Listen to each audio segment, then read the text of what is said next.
حضرت ابراہیم علیہ السلام پر ایسا وقت بھی آیا کہ اللہ تعالیٰ نے انہیں بہت سارے مال سے نوازا، بہت سارے اونٹ، گائے، بھینسیں، بھیڑیں، بکریاں اللہ تعالیٰ نے انہیں عطا فرمائے۔ اللہ تعالیٰ نے فرشتوں سے فرمایا کہ حضرت ابراہیم علیہ السلام میرا دوست ہے۔ تو فرشتے کہنے لگے، یا اللہ، اتنا مال و دولت تم جس کو بھی دو گے وہ تمہارا دوست بن جائے گا۔ تو اللہ تعالیٰ نے فرمایا، فرشتوں، تو پھر تم میرے ابراہیم کی آزمائش کر لو۔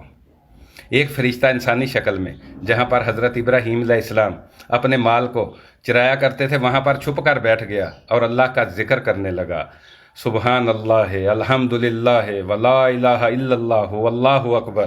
تو حضرت ابراہیم علیہ السلام نے جب اس کی آواز سنی تو انہوں نے کہا، یہ کون اللہ کا ذکر کر رہا ہے؟ بڑی پیاری آواز ہے۔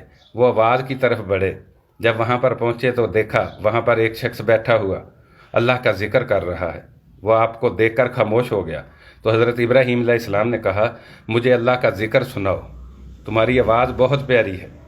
تو وہ کہنے لگا، پہلے تو میں اپنی مرضی سے اللہ کا ذکر کر رہا تھا، اب آپ کہہ رہے ہو تو اس کے لیے مال لگے گا۔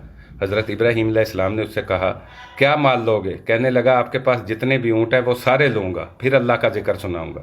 تو حضرت ابراہیم علیہ السلام نے کہا، ٹھیک ہے، اونٹ سارے تمہارے ہو گئے، اللہ کا ذکر سناؤ۔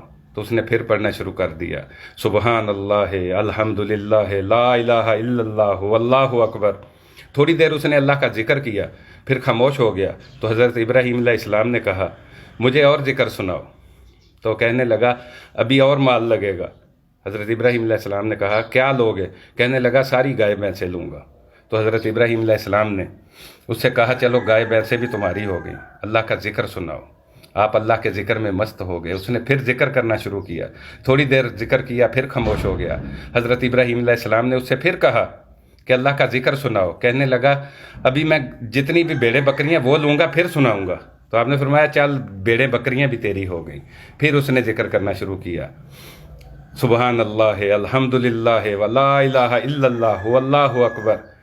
تو حضرت ابراہیم علیہ السلام ذکر میں گم ہو گئے۔ تھوڑی دیر کے بعد وہ پھر خاموش ہو گیا۔ تو حضرت ابراہیم علیہ السلام نے اس سے کہا کہ خاموش کیوں ہو گئے؟ اللہ کا ذکر سناؤ۔ تو کہنے لگا، ابھی تمہارے پاس سارا مال تو ختم ہو گیا، ابھی تمہارے پاس کیا ہے دینے کے لیے جو میں اللہ کا ذکر سناؤں؟ تو حضرت ابراہیم علیہ السلام نے اس سے کہا، تمہیں یہ بھیڑ بکریاں مویشی چرانے کے لیے ایک ملازم تو چاہیے ہوگا، میں تمہاری یہ بھیڑیں بکریاں چراؤں گا اور کھانا تک نہیں مانگوں گا، بس تم مجھے اللہ کا ذکر سناتے رہنا، میں تمہاری مزدوری کرتا رہوں گا۔ اللہ اکبر۔ تو وہ فرشتہ کہنے لگا حضرت ابراہیم علیہ السلام سے کہ میں ایک انسان نہیں، فرشتہ ہوں، میں آپ کی آزمائش کرنے کے لیے آیا تھا، آپ واقعی اللہ کے خلیل ہیں۔ سبحان اللہ، کیا ایمان تھا۔